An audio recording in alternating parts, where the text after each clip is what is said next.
Welcome to UK Business Show, UK's premier business show where we feature business thought leaders, high achievers, and industry experts. Today's episode is brought to you by World Outsourcing Solutions Limited, a company that specializes in helping executive business owners with virtual assistant services and business growth systems. Here's your host, Yukai Kechidori. Hi guys, welcome back to another very special episode, and today I'm very excited because we're going to be talking about something which I think is very important, often is forgotten by upcoming business owners who may want to use the latest marketing strategy, but leaving what has been proven over and over and over again. So with me is a dear friend of mine, Norman Farrar. Norman, thank you so much for joining us on the show. Hey, it's my pleasure to be here. Thanks for having me. It's absolutely a pleasure having you here. Listen, if you want to know more about a marketing strategy that works, you want to stay tuned and you're going to find a lot of great information here today. Now, Norman has been, a lot has been written about him, but he's a very decisive, results-focused leader who always develops and is always out there helping business owners. In fact, Norman has been in business or has been a leading expert with over 25 years of product sourcing, development, brand expertise, and he has advised many, many people today. And today we're going to be talking about the old school marketing. Norman, I know there's a lot to you than what I've just mentioned today, and would you just fill in the gaps where I've missed out? Who is Norman? Okay, so just a really quick overview of my, this beard is about 25 years old. So, yeah, I started out back in the 80s in business, but my e-com career really started back in mid-90s when I took on a job. And this is so cool. You have to take advantage of opportunity. So a Fortune 500 company asked me, I was providing other services, if I could provide them with a website. Sounds pretty easy, but back in the mid-90s, almost impossible. So I said, yeah, sure. I had no idea what the internet was. So I ended up outsourcing and hiring people to do it. Other people saw what I did and other companies and said, hey, how did you do that? Can you do that for me? So from that point, the company that the backbone of the company was promotions. We ended up doing a lot of sourcing in China and India to get things done. Now, India was for design. So we sold a lot of design work on the internet back at the time. So logo and corporate identity. And then on the sourcing side, we'd buy caps and mugs and stuff like that from China 20 plus years ago. Anyways, afterwards, I ended up getting involved with just a sourcing company directly. My family opened up 2 factories in Taiwan. We couldn't say technically that we owned them, but we did. It was all our machinery. Ended up getting involved with a specialty packaging company and also product warehouse and distribution. Anyways, at the end of the day, Amazon became my perfect storm. Every element of my life for the 10 years or 15 years leading up to when I got involved with Amazon, it was perfect. So I jumped in. Yeah. One of the things that you mentioned there, which I hope the listeners will catch on that, is you were busy helping your customer, and then you were asked about this thing about internet, if you know how to do it. Even before you knew that you know how to do it, you did not review an opportunity straight away. You went and did your own research, and you came back and you say, yes, I know how to do it. And that opened a whole lot of other doors in your life. Which there's a lesson there. Tell us maybe more around that. I want to, if we have time, I've got another really great example of never passing up a good opportunity. Yeah. You've got to look at it, whether you can do it or not. So here's, again, the same Fortune 500 company. I walked into their office. They had 24 offices around the country, and everybody was in a really bad mood in the purchasing department.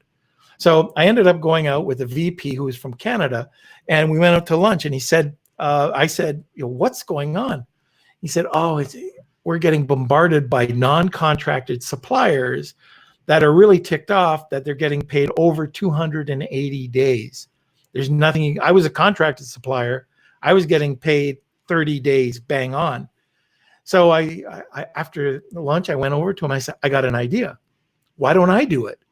I'll be your purchasing department. What are you talking about? I'm getting paid in 30 days. I'll pay them in 90 days. And you pay me another 5% on top of that. I'll eliminate all of your headaches. Well, within a couple of weeks, we became that Fortune 500's non-contracted. It was millions and millions of dollars floated through this operation of next to, like, it was just a couple of people. All we were doing is flowing through cash because, and people ended up loving us because they got paid 90 days rather than 280 days. Yeah. So that's just another example of, you got to jump on opportunities when they happen. Absolutely. I know this to be true. For example, with my outsourcing company, the opportunities came. I had no idea how to, hire virtual assistants that end up working with me. But when the opportunity came, I just thought, you know what, I will find a way. Rather than to say I can't do it. Of course, you consider, whether do you have time? Is it going to impact on your family? Is it going to impact on what you're already doing? Make a sound judgment out of that, and then you take on the right action. But it's a very, very, very important point right there. Let's talk about marketing, because in your e-commerce business, you have done a lot of marketing.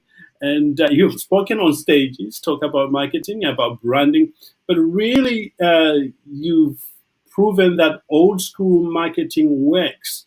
Tell us a bit about your journey right into discovering that, and what are some, perhaps we'll move on to what are the old school strategies that you know can still work today. Well, I think the very first thing is you've got to have a good brand. And you have to have buy-in on your brand and your corporate culture, not from somebody at the top, like the CEO going, you need to understand, that doesn't work. You have to have people understand your company and buy into it. So building an incredible brand, I call it a performance-based culture. So people wanting to, and understanding how that brand is and how it's to perform, that's important. Then once you get you get that buy-in, then what you can do, and you have a great brand, now you have to market it. Well, what are some easy ways to market? People don't think about this, but old school, you don't have to get every shiny object that's selling for $9.97 or $97 with some one-time offer attached to it. People get suckered all the time with this stuff when you can go back and it's old school. I use press releases. So press releases to market. I use quality writing on my website. I've got a nice looking website. So you go there, and it looks good. My social media is consistent. It's consistent with my brand. The colors are the same, right across the board. So old school marketing, all you're doing with old school marketing is you're taking people, making sure that they understand, especially in this marketplace, that you become the authority. So on Amazon, you're a micro brand. I don't care if you're selling 10,000 a month, 100,000, a million a month, you're a micro brand. So you have to, people are going to see you for the first time. The first thing they're going to do is go to Google. If all of a sudden you're not on Google, you got a problem. If you're on Google and your website is horrible, or your social media is horrible, or you've got horrible content, people aren't going to see you as an authority. It's very simple. You become the authority, you gain trust, you get the sale. That's either Amazon or over on e-commerce. And that's what I'm talking about when it's just, simple forms of marketing. The other thing is perceived value. So before we move on to the perceived value, you mentioned something I think is incredible there, that you want to be perceived as an authority in your area, and you create trust. And from that, you get customers, you get a sale. I think too often we want to get a sale before we get the trust, before we get established as an authority. It's the other way around. It's Absolutely. I'm glad you point that out. Yeah, and the other thing that, especially for recurring products, so if you have something that's a 30-day subscription, well, one of the coming back to old school marketing, you might have to give away that product. Yeah. Now, it might cost you. Let's say I'm selling soap, and I do. So let's say they buy a $10 bar of soap, expensive soap. They buy it. It might cost me $10 to acquire that company. So maybe it's a Facebook ad that's driving traffic. I'll take that. I'll take that hit of 100% at my break even, and I'll acquire that customer for $10. Yeah. What's that going to do? What's the lifetime expectancy?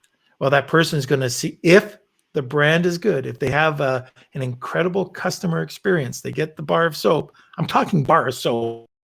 It should be nothing, but it's everything. You get the bar of soap. It's in a box. How do you bring out the aroma? What does the box look like? Is it just a real cheap tuck box? Our boxes, like the way that we've created sort of the second version of our product, really incredible packaging. And then when you get it, it's actually a package within a package. When you open it up, the smell of the soap comes out. So, you're using all of your senses. And I think that's really important in marketing, that you use every sense possible. Yeah. Yeah, you give people the experience. You touched on perception there, Norman, which yes. I think is incredible. You and I know that oftentimes perception is more powerful than reality. If you create the right perception, you've got it going for you. Many e-commerce sellers right now make the mistake of wanting to compete with the bottom dwellers. And so there might be Chinese manufacturers coming in at very low cost. And so they want to compete. So get the lowest price. Yeah. Well, all you're doing there is product cannibalization. Nobody's going to win there. I don't want to compete there. So first thing I'll do is I can give you an example. This is a really good example. It's not the average example. Bring it on. All right. So during 2018, we were supposed to get a product in November. It came in December 13th. Right. Holiday season done, basically. We go, how do we do this? The product came in and it was in a clamshell, so a plastic package. It looked horrible. It wasn't my idea. It was the customer's. So, or a client. So we put it up on Amazon for them. And they went out at $49. Their cost was $16. Then we changed the packaging around. And we were able to go to a magnetic flip. It looked really good. And then there was the product was actually laid inside this EVA rubber. So it was custom cut out. It comes down to customer experience. We were able to bring it up from 49 to 79 to 99 to 124. Same price, $69. Now, this is where we did it this year. This is crazy. We created a wood case, and we cut out the wood case and we put in this really beautiful, it was just our premium product. It was the same product. It was the same product, except the product was engraved with the name rather than not. $224. Wow. So you've got, and we're not saying that we're not seeing that the traffic died. We might have got a bit less sales. Yes. Who cares if I got, a tenth less? Who cares? I'm getting all this extra, like the profit it's what it's all about. And now I've got two lines. I've got the line that I have incredible profit in, and then I've got the line that I have, phenomenal profit in, and it's expandable. So that's the other thing about brand is, we have the two. Now we've brought out two other products that can do the exact same thing. We can go down the exact same channel, come out with a less expensive version and a more expensive version. So they're both going to be on the same page. It's like I heard about this at an event once. Somebody said, if you want to sell a pair of jeans, You always put your $2,000 pair of jeans in the front of the store, and then you put your $300 or $400 pair of jeans in the back. People think they're getting a deal if they're going to the back. Well, that's what we're doing. We're ranking, the $200 one up top, and we're tucking the other one in around, just under it, where, hey, if you don't want my $200 product, you'll get my $124 product, which is competing with people that are at the $30, $40, $50 level. Wow. Amazing. This kind of thinking certainly sets you apart if you implement in your organization. But can you do this with an online service rather than actual physical products? Yes. So, and if you heard that, that was my dog howling in the background. But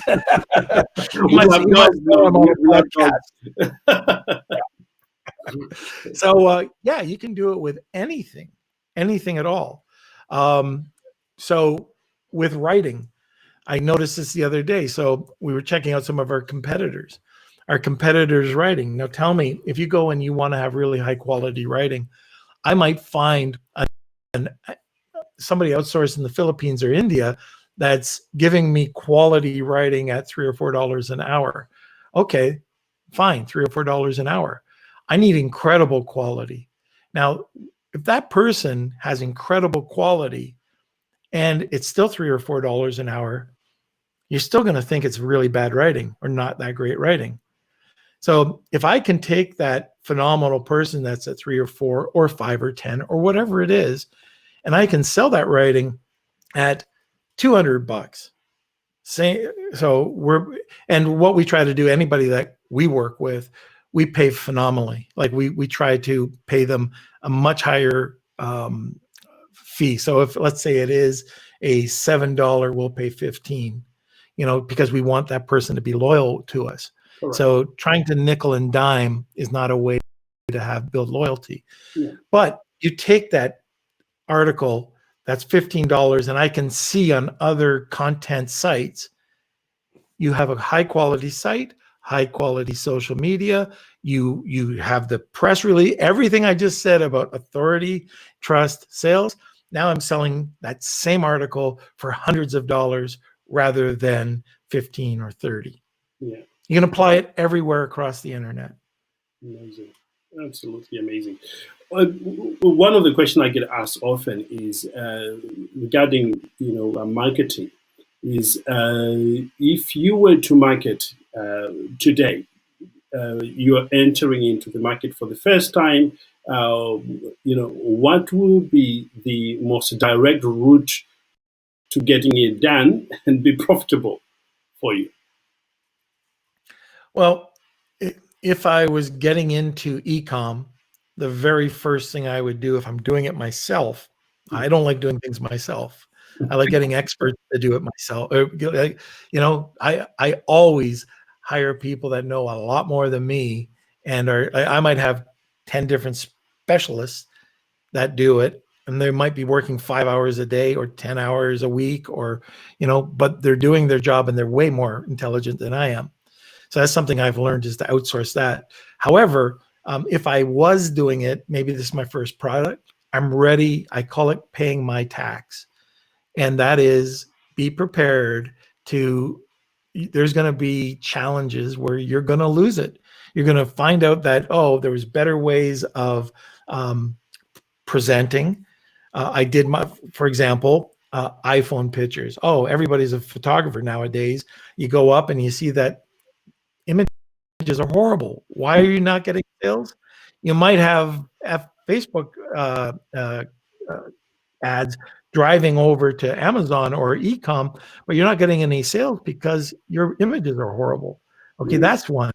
Paying too much on paying your suppliers. I was just on a podcast talking about that, where you have to learn, use a foreign exchange bank rather than a regular bank, because you're going to pay, instead of 0.8%, you'll pay 3 or 4%. All these little things add up. It's just paying your e-com tax. So the very first thing I would do is make sure that I learn about whatever I'm doing. Get a course. Yeah. Just get a course. Yeah. and not a free course that is, on YouTube. Go and find somebody to follow, listen to them, contact them, get in and learn. A lot of these courses don't take a lot, especially on e-com side. Hey, you'll be up and selling in weeks. You'll have a business in weeks if you just learn it first. Yeah. That's important. Learning from somebody who's already doing it, who's got the same results that you want. Oh, that's a good point. So a mastermind, and a paid, usually free masterminds, you get what you pay for. I hear so many people giving out false information, but go into a good mastermind. It might cost a few dollars, but it's worth it. The other thing, what are you doing for a mentor? Regardless if you're new to e-com, but a business mentor or a mentor of some sort, approach somebody that's got your personality, that you want, that you like the way that they present. And if they would help you or mentor you, or is there a way that you can get into a group mentoring program? That's important. Yeah, absolutely. Absolutely. Incidentally, we run masterminds, for those listening, we talk about this all the time. And we only allow certain people with certain caliber who have a certain amount of income in there. And the amazing experience, I know my listeners understand this one, of having people who are playing this game of business at a certain level. If you bring them together, they may be in different businesses, but the exchange of information, the bringing up together of ideas is incredible, absolutely incredible. So absolutely agree with what you're saying about mastermind. Yeah, and it's really quite magical, what can happen. If I took the very first and I paid $19,000. It was a higher mastermind, but I went to Mallorca. Yeah. And I sat down. I'm not a public speaker. Like back then, I was really afraid to get on stage and talk. I turned down my sister-in-law's. She wanted me to be a master of ceremonies for a wedding, and I turned it down. That's how scared I was. Wow. So, but coming out of Mallorca, I met some really cool people, and we all sort of just joined, and the amount of business that came out of that over the period of years is incredible. What it's done, I can take that and do a mind map, that led to this, who led me to this and this, who led me to this, this, and this. You book, I could easily, all new business coming in is all due to the old meetups, that just meeting that one $19,000 mastermind. It is amazing, absolutely amazing. That brings us back, to another subject which lines up with old school marketing. You, like me, are a firm believer in networking. Just going for it. Let's talk about that for a moment. Yeah, so I got to give you this crazy story. So I have, actually, one of my podcasts I have is called I Know This Guy. The reason it's I know this guy is because of my network. So I have a crazy network. I've gone in, I've tried to get in with some people have approached me to get into business with them, and it's great. And that, programmers are notorious for this. So anyways, they have this great idea. And they say, okay, great. Let's talk about, now breaking down the business, the core of the business, ownership. And let's just say it's 50-50. Okay, let's make it easy. It's 50-50. And I'll hear, what are you talking about? I developed this, this program over the last year. I need 75, 80%.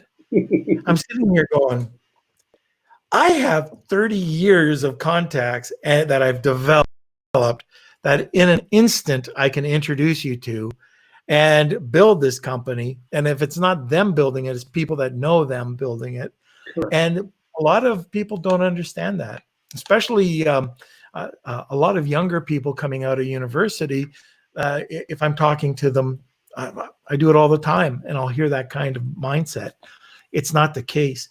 The person with the power or the position of strength is the person with the connections. Absolutely. You are who you know. You are who you know.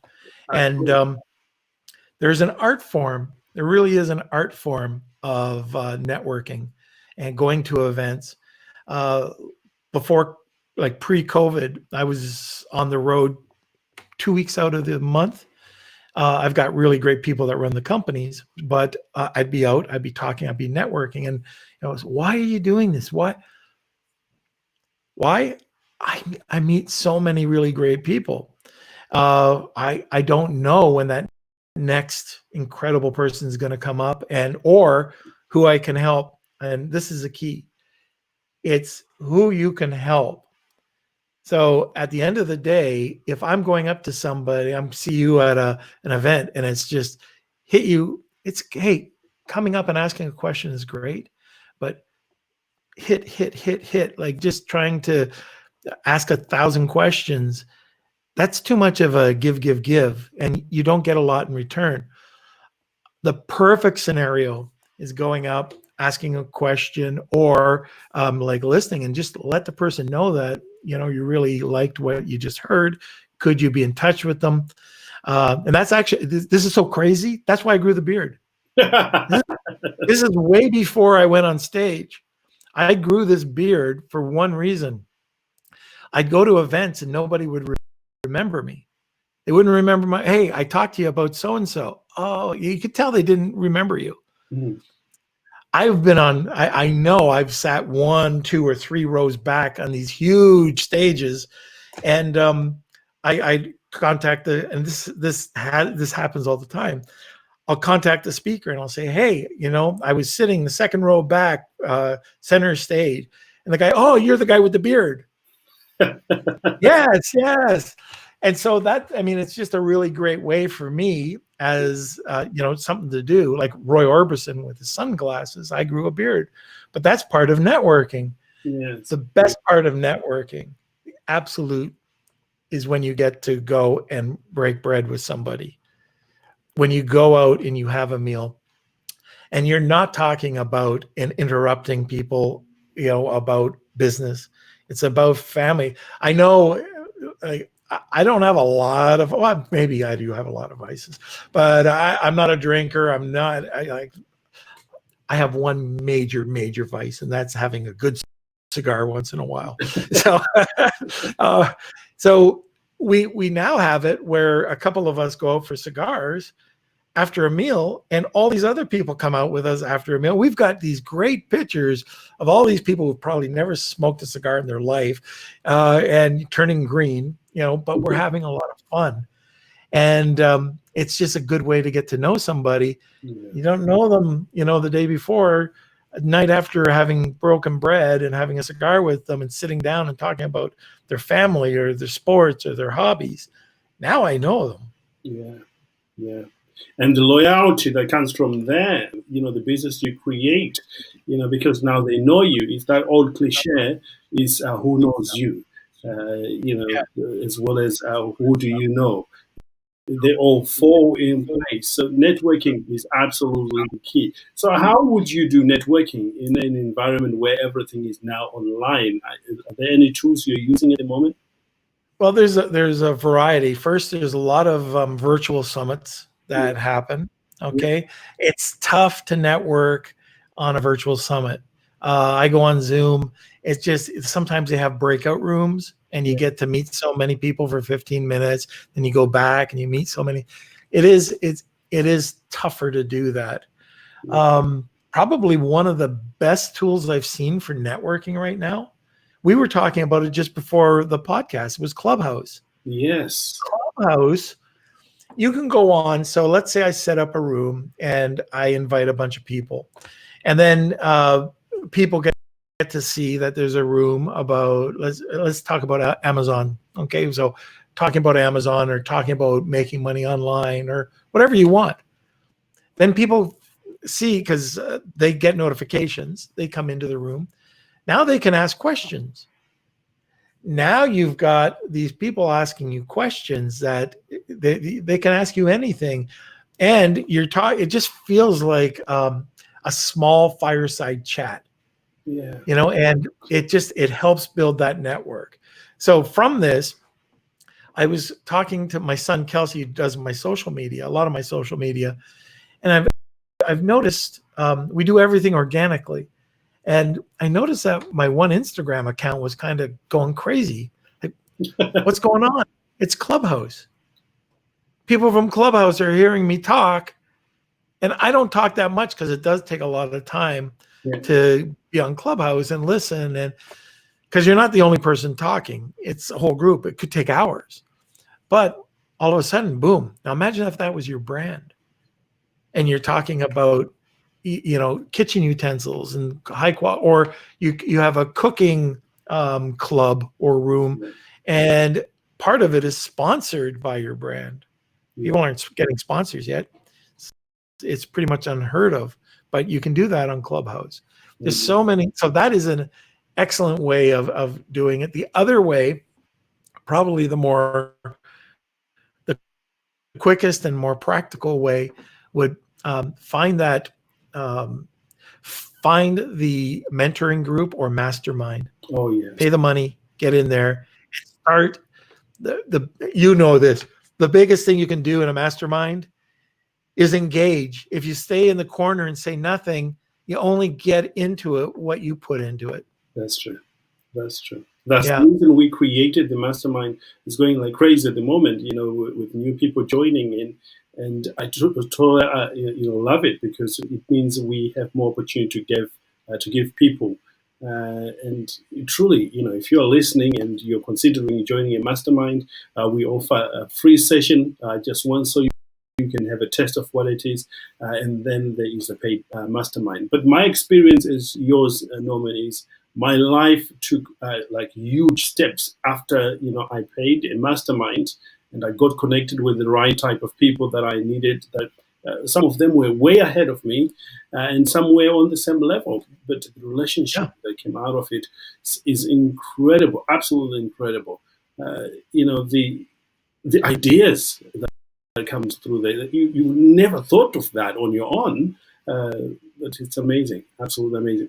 We're coming. Sorry, go ahead. I was going to say one last thing about this, and it sounds so cliche, but the more you give, the more you'll get 10 times back. You do. And I can't explain it, but all of a sudden you might be going down a path and you're just giving out some information. It might come across your head, I keep doing this, and it's taking up so much time. And then it's like, boom. And I try not to think that way. I really do try to share as much as I can. I just want to give out that information. What I found out, my whole life changed really when I started to just give everything out for free. It is incredible, absolutely incredible. Yeah. It's one of those natural laws of the universe. I would say, give and it will be given to you. In great measures. I've lived it. In fact, I live it right now. In fact, a good example is this podcast. When we started out, we were giving, creating a platform for people to share. I wanted to, you see, I came to where I am right now through learning from other people. And I wanted to create a platform that other people can access great minds like yourself, like, on a podcast. And what has come out of that, one of them is the mastermind we've created is a direct result of that. I never expected that. It was like, okay, let's help people. But what has come back to me is, it's one of the best things that can happen. And, as we round up, Norman, I know some people will be very interested in learning more from you, maybe through your seminars or your courses. Tell us, where can they find you? Probably the easiest way to find me is just go to normfarrar.com. That's NORMFARRAR.com. You can just you can just search me on Google, and you'll see a bunch of, if you see a guy with a really long beard, that's So you can go to my Facebook or social media. I do have 2 podcasts. The podcasts for e-commerce, the one is Lunch with Norm. It's every Monday, Wednesday, and Friday, Eastern Standard Time. And that is, the other one is I Know This Guy. Now, this podcast is one of my big passions, and that's finding really interesting people, finding out their backstory, finding out how they failed. That's the key. How they failed, what they learned from it, and how they got around it. Yeah. And so, what you're looking, you got these really great entrepreneurs, artists, whoever it is, and they're sharing things that people don't talk about. Is how I failed to succeed. Yes. Yeah, incredible. Yeah. I had to look at that actually before we started recording. I wanted to hear, and I have to say the information I got from there was just incredible. It got me really excited that we will be talking today. So if you want something that will inspire you over the next few days or the next month, just go straight to that podcast. I Know That Guy. You will be blessed. I will have to say that. I found it interesting myself. Oh, very good. Awesome. Glad to hear that. Awesome. Well, there you have it, ladies and gentlemen.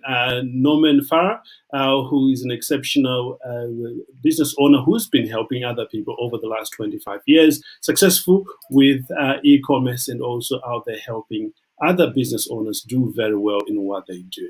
So if you've got any question, there will be links below this recording and also somewhere where you can contact Norman, or you can even reach out to us and we'll be delighted to serve you. With that said, have a great day and look forward to catching up with you on another very special episode here on your Kai Business Show. And goodbye for now. Once again, Norman, thank you so much for joining us here. Thank you so much for having me on. Awesome. Thank you for listening to Yukai Business Show. We will be back to bring you more episodes with success stories and advice straight from the experts. Want more? Check out www.yukaibusinessshow.com. Get your free trial of our virtual assistant service today. Just visit www.worldoutsourcingsolutions.com. Quote WOS18 or send us an email at support@worldoutsourcingsolutions.com.